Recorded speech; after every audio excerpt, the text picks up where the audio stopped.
Welcome to the Performer Podcast. Stay tuned for practical tips, strategies, and interviews that will help you get one step closer to that performing career dream of yours. Hosted by me, Michelle Thole, success and performance coach for performers, a proud Hufflepuff, bopper, and a theme park lover. So here we go, on with the show. Why, hello. Fancy meeting you here. This is Michelle Thole. Obviously, from the intro, you know this is the Performer Podcast. And thank you so much to everyone who's already subscribed and left a 5-star review. It is so helpful for others to find the podcast and to get all the information that they need. And for you, obviously, to create a rockin' business that you love. Today's guest on the show, I'm super excited. It's Nora Perone. She is the owner of Streetlights theatre company, who is award-winning and has so many critically acclaimed productions, and also Edinburgh Fringe Festival, like 5-star all the way. Just incredible stuff. I love the interview that's coming up right now because Nora is authentic.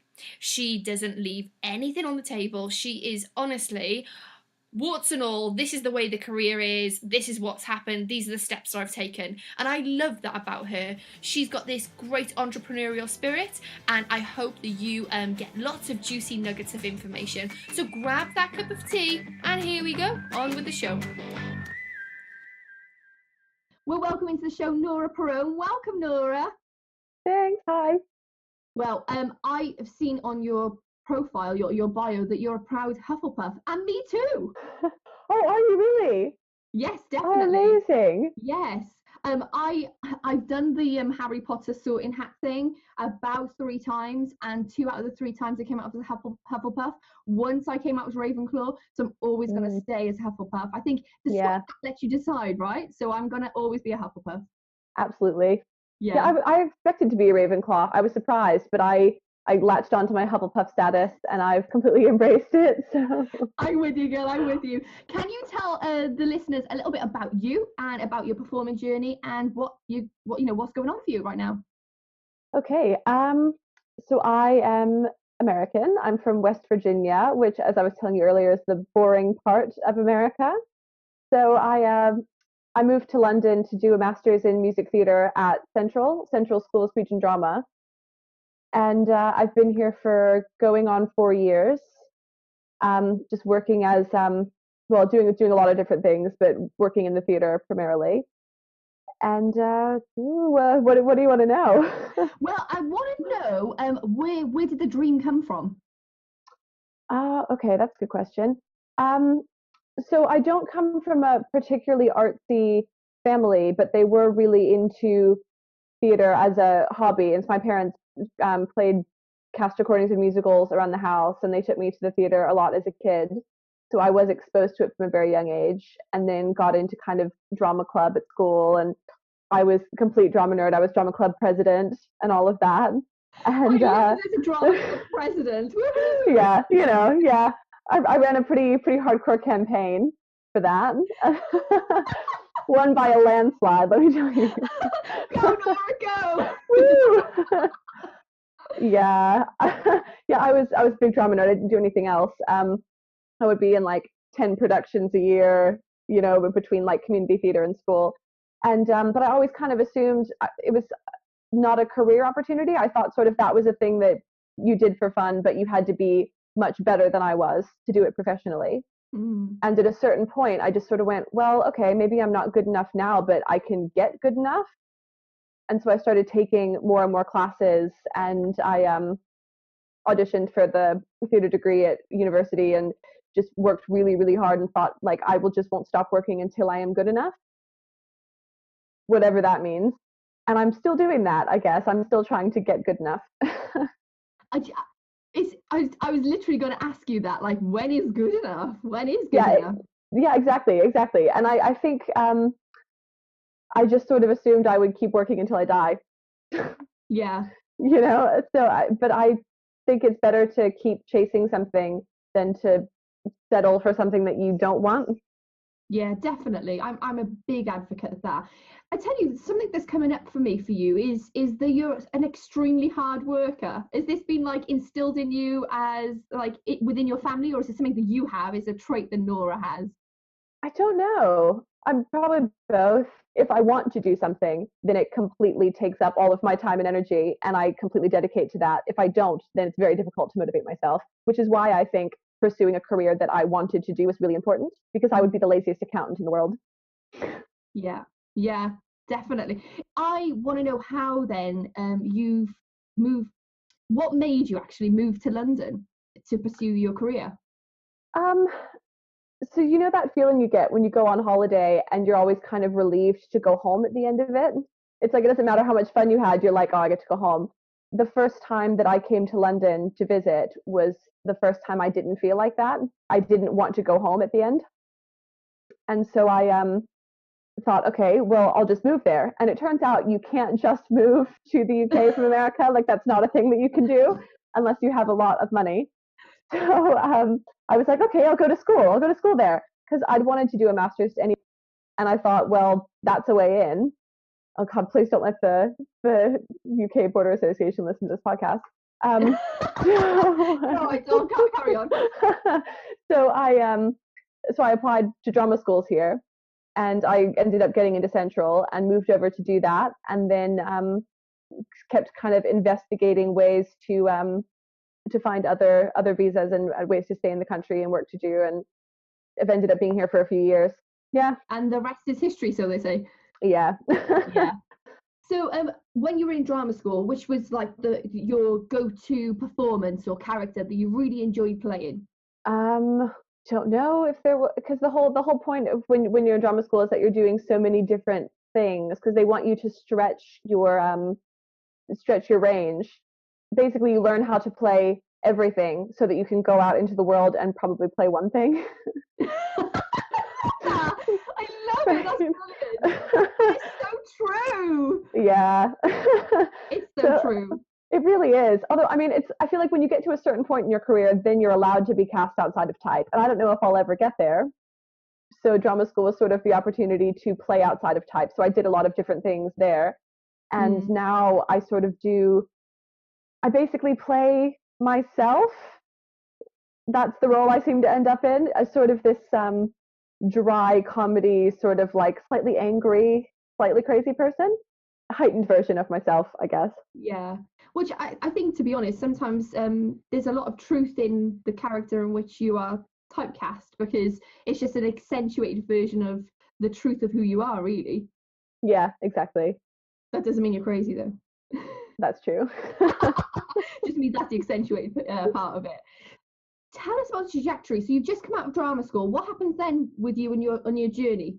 So I actually graduated from Central in 2015. Uh-huh.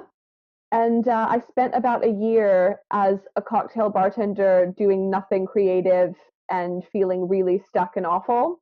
And I didn't have an agent, and I didn't have jobs or connections or anything. And I applied for auditions, but I didn't get any. I got one audition for my entire first year after drama school, and it was for a Snickers commercial. Yes. And I had yes, yeah. I had one line, and the casting assistant in the audition told me that I said it wrong. And oh no! The line was "down the hall." Down the hall. Down the hall. And I did it kind of like, oh, down the hall. And they were like, no, it's more like down the hall. You have one job. I know. It was awful. And I didn't know this, but when you go into a commercial audition, you have to say into the camera your name and your agent. And it's generally in a group that they do it. So everybody was like, hi, I'm blah, blah, blah, and I'm represented by this top agent. And I was like, oh, hi, I'm Nora Perone, and I'm unrepresented. And they were all like, and I felt awful, and I hated it, and I didn't have another audition again for over a year. Oh, hun! So, what did that teach you then? What is the big lesson from that? I think, honestly, I realized pretty quickly that the sort of traditional actor grind was not really for me. And it's not that I don't have a thick skin. Like, I can take the rejection. It's just I didn't enjoy putting the power to control my life into other people's hands constantly. Like, I don't want other people to decide whether or not I'm working. Like, that's not how I wanted to spend my life. And So go on. That brings me on to a great thing, because is that the time in which you then decided to start your theatre company? Yeah, so technically it started while I was at drama school, because my friend Jen, who co-runs the company with me, she and I did an independent project together at Central, which was creating a vlog musical. And this we interesting. I like it already. So it was inspired by things like Dr. Horrible. It's like a 45-minute sort of short film. I mean, not short film, somewhere between a short film and a feature, starring Neil Patrick Harris, and it's basically this like evil genius, and the whole thing is told in his like blog. So he's singing to his computer basically, and we were like, that's amazing. So we it was half inspired by that and half inspired by how much we hated our bodycon classes in drama school. Yeah. So it was called The Fitness Problem, and it was a musical vlog about how much we hate working out. And it got a pretty good response, and people thought it was funny. And so we thought, well, why don't we make this a company and we can be YouTube stars?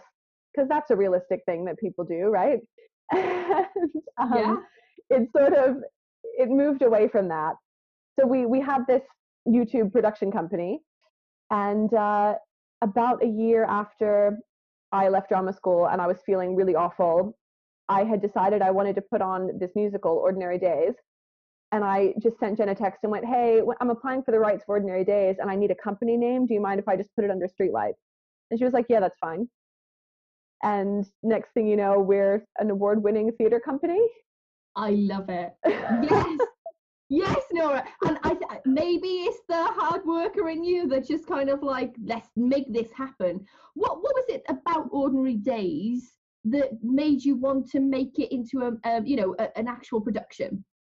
So people constantly think I've written it, and so I need to just say up front that I did not write the show. I licensed it. Yeah, no. I know. Adam Guan wrote it. He's a brilliant New York composer, and it had a really popular off-Broadway run, and it's actually been on the West End before. It's just a bit like of a cult classic, so it's not super mainstream. I found it while I was researching for rep in drama school. There was a song called Calm that's a really fast patter song about a grad student feeling really stressed about life, and I was like, I relate to that.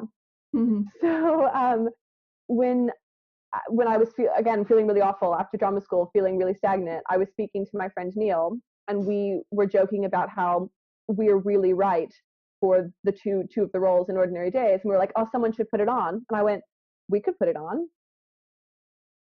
And that was that. Right. So, no, we can't go that's that. This means this is juicy stuff right now here, Nora. So hang on a second. You had this right, okay, so I'm going to be perfect for this role. We've got another guy that's perfect for the role. Where do you go from there? So you've had the inspired kind of like pop in your head thing, let's put it on. Do you know, there's so many people that go, let's do that, but then it never manifests. So how have you made this happen? Well, yeah, I had done the same thing in undergrad, where when I didn't get cast in the university season, I just sort of went, screw it, I'll put on my own thing.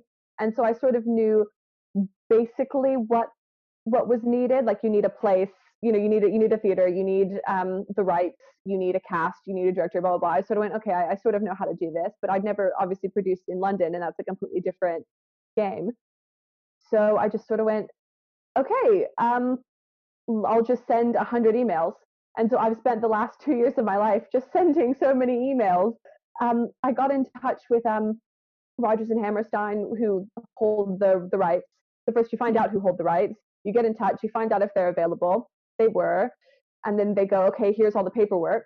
And the paperwork has the list of everything else that you need to know. So you need a venue, you need the dates, you need your cast, you need your director, music director. Here's what it's going to cost. And so I just spent months. So we started working on it in June, and we originally did a one-night performance on October 30th. So for those few months, it was like, okay, now we're holding auditions. Now we are finding a director. We're doing this. That was just, I basically had to-do lists just everywhere. Yeah. And it was just sort of bits and pieces. And then every once in a while, you sort of wake up in the middle of the night and go, oh my God, we need a set. Oh God. Let's sort this stuff out today. Yeah, it's so much admin, and I basically just figured out how to do it by doing it. Yes. And I still don't really know what I'm doing. Nora, hang on, that is a podcast gold right there. You figured out how to do it just by doing it. There's so many people who wait for things to be perfect. There's so many people out there, somebody who's listening right now who has an inspired idea, but no inspired action. And this is just amazing. You figure it out as you go. Like, trust yourself enough that you'll know the next step. Yeah, and ask for advice when you don't. Ask for help. Oh my gosh, totally. You know, when we're not supposed to do this thing called life on our own, are we? We're supposed to, you know, allow others to help us along the journey because we help other people. So we need to accept the help also. Yeah, exactly. Yeah, I spent a lot of time bribing people with coffee to just pick their brains about things. And what I love is that people are starting to do that with me now. Full circle. Full circle. Yeah, like, and I try, no matter how busy I am, I try really, really hard to answer people's questions because I know how hard it is and how kind of embarrassing it is to ask for help. Yeah. So I love that people feel like they can ask me, and I always preface with, I don't really know, but this is what I sort of did. Like, yeah. Because you're leading by example. You have the experience there. They're saying, this is what worked for me. It may not work for you, but it worked for me. So give it a go and see what happens. Yeah. So you also, so you mentioned Jen earlier, who you run the theatre company with. Yeah. How did that come about? Literally, like from that relationship of being in drama school together? Yeah. So we decided to do this project together, and we also did a duet together for our showcase. And we just realized that we worked really well together. I think it's kind of like, well, people think we're a couple all the time. We basically are. You're like a working couple. Exactly. You're like Richard and Judy. Exactly. Well, it's like they say when you're looking for somebody to marry that you should find somebody whose flaws you prefer to other people's flaws. Yeah. And I think that was sort of us. It's when we fight really well and really productively. Like when we have a creative disagreement, it actually ends up being productive, and we end up finding out, you know, the right answer through it instead of just bickering. Yeah. And so I was like, honestly, I'd rather keep arguing with you than anyone else. So let's keep doing this. Yes. Do you know what? I'm showing my age. I said Richard and Judy. I should have said like Philip and Holly from This Morning. Anyway, yeah, I am a girl of the 90s. We'll just go with it. So am I. It's all good. So we've got the production. Can I just ask you, what like fears were coming up as you were going through this, or literally was it just one step at a time and you dealt with it when it came up, or was it? I think you said earlier about kind of like waking up one night and saying it's set design, I need to get that sorted. So how did you deal with all the fear of, I don't know, failure or success or whatever was coming up for you? Yeah, a lot of it was just sort of, if I moved faster than my brain, like, if that makes sense, like if I... It's scientifically proven, hon. You're completely right. You carry on with it. Like if I act faster than my brain can keep up to be afraid of, if that makes sense. So there were points when I knew there's always a point in a project where there's a point of no return. It's kind of like when the tickets go on sale, or when you send out the casting announcement, you know, whatever it is, there's always a point when you go, oh God, I have to do this now. I can't go back on this now. And I thought it would be when I applied for the rights. And so I sent off the application for the rights, and I thought, okay, I'm probably gonna cry now. And I sat there and nothing happened. And I was like, okay, maybe I'm fine. And then the moment when it hit was we put out an audition announcement, and there was the woman we ended up casting, her name was Emily. She was basically a minor celebrity back in America, in the town where I was from, or the city nearest the town where I was from. And she had this fantastic career. She played Evita. She was wonderful. She was really talented. I'd seen her perform, and she applied. And I saw her application. I was sitting in the Edinburgh airport, and I saw her application and I cried because I was like, people like this are applying and they don't know that I don't know what I'm doing. I love that imposter syndrome. I love it. Yeah, exactly. Yeah. Although at the time, I don't think it actually was imposter syndrome because I really didn't know what I was doing.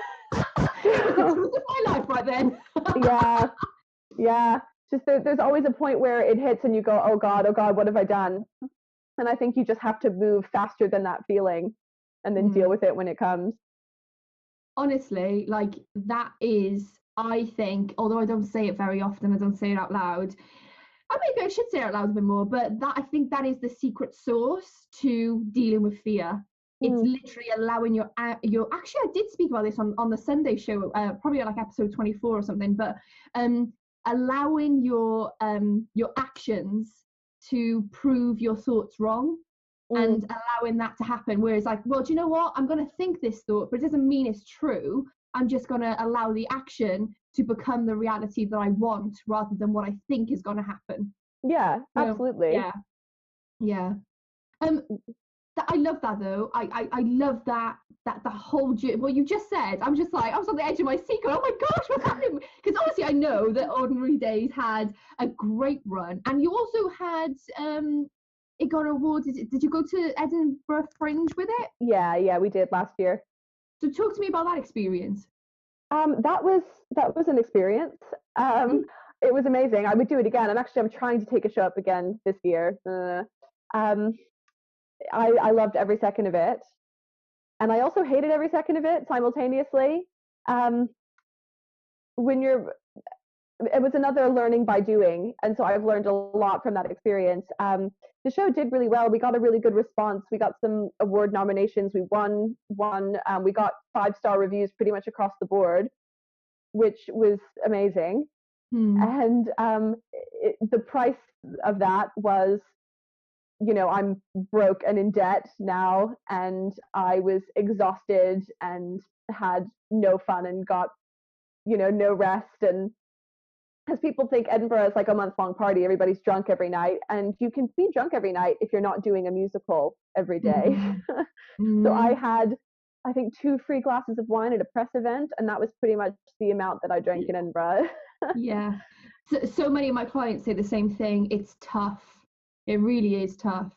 Tough as in mentally tough. To keep going and keep yourself motivated and on the ball every single day.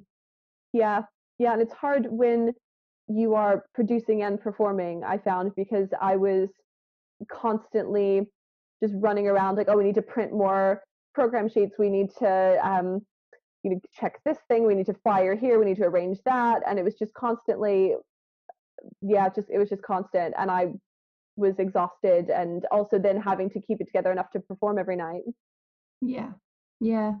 And I mean, I say this like it wasn't the best month of my life. It was amazing. I loved it, but I also was like, wow, this is really, really hard. Yeah. It sounds to me the same experience I had when I was getting ready for my wedding. Like the actual setup for it was so difficult. Like, am I gonna fit into the dress? Are people gonna have a great time? Blah blah blah blah blah. And then the day's fantastic, but the journey to get you there, it's just like you need to take a deep breath and just go, right, this is the moment, just enjoy it. But it's exhausting to get there. Yeah. I was like, don't be a bridezilla. I'm being a bridezilla. It's difficult. It is. I want to talk to you about I was going to go one direction, but I think I'm going to go another direction and say, talk to me about your newest project, actually. Okay. So what's going on? Sorry, I'm going to add an extra question in here. Your newest project and why you decided to choose this one over all the others you could. Okay, it's probably not going to be a very inspiring answer. So Jen and I are huge fans of the show Crazy Ex-Girlfriend. Do you watch it? I've never seen it. I've heard, because obviously I'm doing my prep for our interview today, so I saw everything on your website and stuff, but I haven't actually seen it. So what's it about? So it's a musical comedy TV series Okay. about this lawyer in New York who realizes that she's not happy and moves to California to chase her high school boyfriend. Oh, wow. And it's a very self-aware, very goodness, self-aware is the right word. It's all about, so it's, you think that it's this trope of this crazy woman, but actually it's about it's very feminist, and it's very forward thinking about pretty much everything, and it really deals with mental illness, like, and real mental illness, not, oh, she's crazy, she's a woman and she's not. Yeah. It's genuine mental illness and real discussions, and it's all set to, it's musical.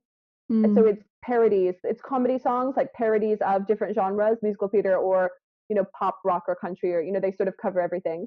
Yeah. Rachel Bloom, who created it, got famous from being like sort of a YouTube, she was a YouTube star. She did comedy music videos on YouTube and turned it into a TV show, and it's incredible. As a theater person and as somebody who suffers from mental illness, and just all of it, it's incredible. And Jen and I had been saying for ages, oh, we should do a Crazy Ex-Girlfriend cabaret, that would be so much fun. And then the theater where we last did Ordinary Days, the Drayton Arms, had a cancellation for a week, and basically said, we will give you, like, we'll put a couple of shows in for maybe 1 or 2 performances to fill this week on a really good box office split if you can turn it around in a short time. So we have 3 weeks between when we got the offer and when the show opens, and we didn't have a show, and now we kind of have a show, and hopefully we will definitely have one before the 13th. Well, you will have a show because you're actually going to be performing it. Yeah, exactly. So like, yeah, it may not be a good one. I think it will be good. I'm sure it'll be good. And Nora, again, there's that kind of steadfast attitude that I'm going to just sort it out. The deadline's going to happen, and we'll just sort it out. So, and also on your Facebook page, Streetlight Productions, that I was looking on a bit earlier, they actually have videos of the rehearsal, and I did laugh at some of the songs. It was brilliant. Honestly, so just the rehearsal was really amazing. So honestly, you're selling yourself short here, girl. I'm sure it's going to be amazing. Yeah, but that's such an important topic, really, isn't it? Mental health, especially in a musical, because I guess in a way you can touch on topics and the hard stuff without it kind of permeating that I hate to say it can be said in a soft way, but you can use the humor as a way to allow an opening to have the discussion. Yes, I think humor is the most important way to deal with anything. Like, if you don't laugh, you'll cry. That's the thing, and that's sort of how I live my life. I mean, comedy is very much my thing, and I think that comedy is more real than drama most of the time, because in life we don't spend a lot of time weeping. Like, we spend a lot of time making really dark jokes about how sad we are. Yeah. And also, if somebody says to you, "How are you?" and they're, "Yeah, fine. How are you?" and it never goes past pleasantries, unless you're me, because I always go past pleasantries. I'm like, "How are you really?" I sound like a therapist after a while. I'm like, really? So yeah, I kind of I'm very sparing with that question. But if somebody asks me, I'll give them a real response. Yeah. Like, I'm okay today. I wasn't okay yesterday, and then I didn't ask you about yesterday. Or do you see what I mean? So, yeah, I'm the same. And I think in that automatic response of yes, I'm fine. Well, actually, no, you're not fine. And I think this is a great tool to open that conversation up, because you never know who's going to be inspired by seeing your show, and then have that conversation with somebody, or think, actually, I do need help, or I need to speak out and have a conversation with somebody. I think it's art, isn't it? And that's the beauty of art. It has a way of connecting, like you were saying about to topics and roles, topics and conversations that we wouldn't necessarily have. It's a gateway into that. Yeah, absolutely. Yeah. And so this show it's a pretty standard cabaret setup, where we sing a song and then maybe like tell an anecdote or chat a bit and then sing a song, and so I'm trying to figure out what stories I want to tell, because the idea is that we're going to tell these sort of personal anecdotes, and the show is very risque and very out there and very shocking. And I'm sort of like, what can I get away with saying? Yeah. So I'm trying to sort of dig through and be like, what can I contribute personally to this that Rachel Bloom has not already said? Yeah. And I guess in a way she's a great springboard for ideas, really, in which direction you go in with that. Yeah, exactly. So I want to talk to you a little bit about if somebody listening right now is just starting out their performing career, what bit of advice would you give to them and why? I would say don't wait around to be discovered.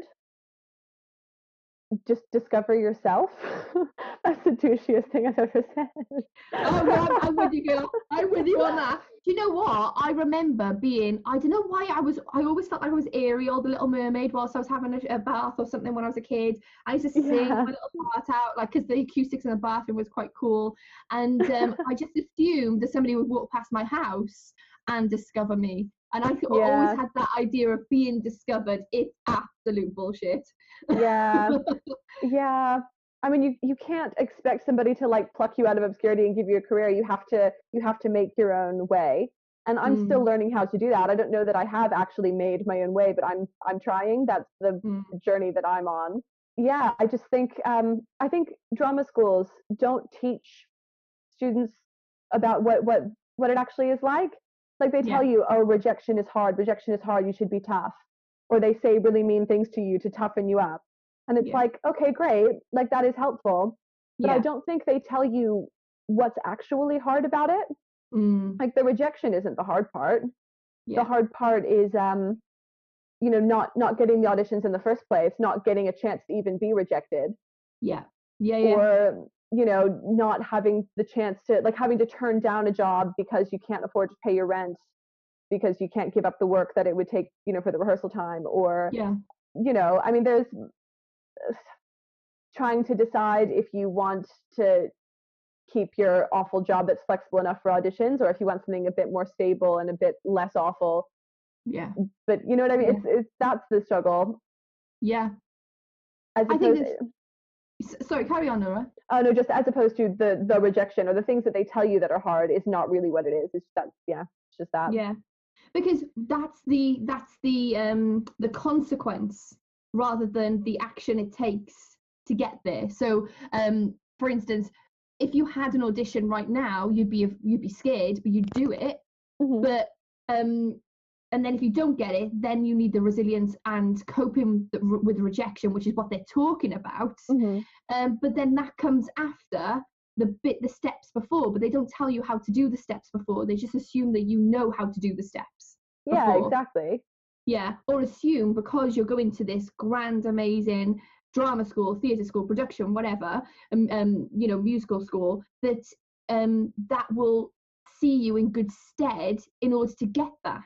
When actual fact, it is, I hate blowing my own trumpet, I say it constantly, it's also about being a creative entrepreneur. It always is about that. And if you don't have that part of it, or somebody to help you with that part of it, you will fail. Full stop. Nothing going on in your life, you will stop. There is no point in carrying on in that job. Like you say, it was giving you flexibility. Well, you don't need flexibility because you're not getting the auditions in order to be flexible about.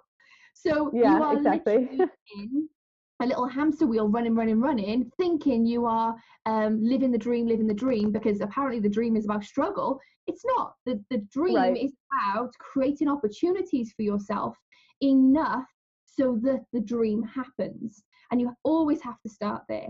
You have to start with the ability to put yourself out there and be brave enough to network with people who you're like, oh gosh, get out of that comfort zone. It's interesting you said earlier actually about being in drama school and having to know everything in order to play one character.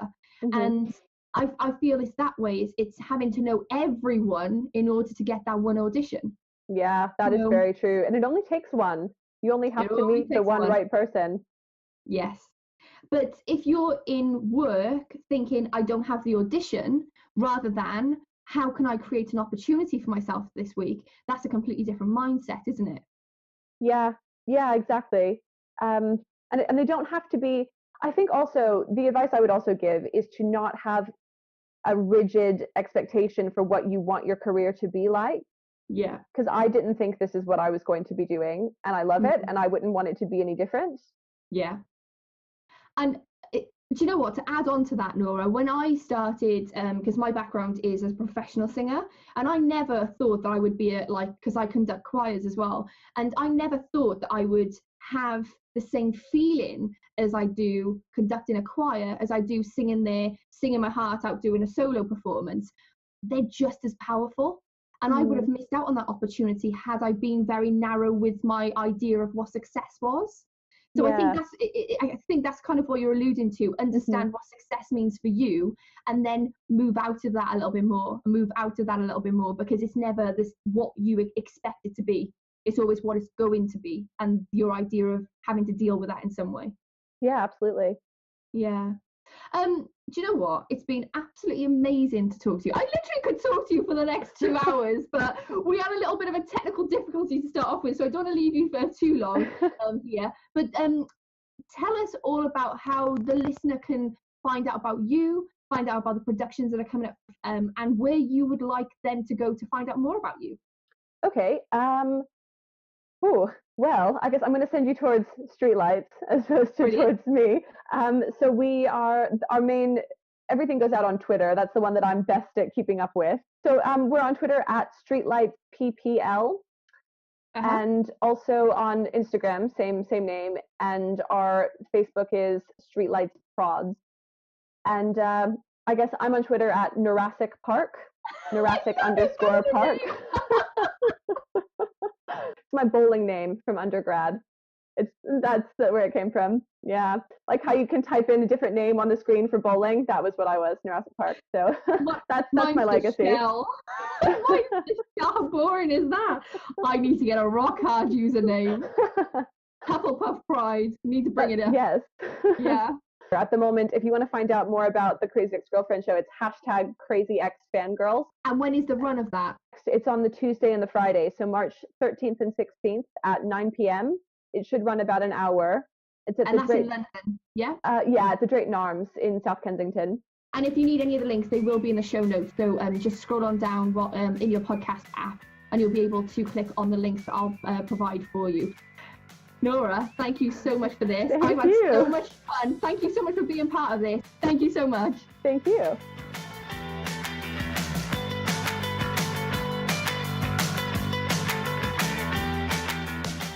Nora is such a firecracker, and do you know what? She made me really think that I need to up my bowling username game. Like, I really seriously need to get a good one. Hers is fantastic.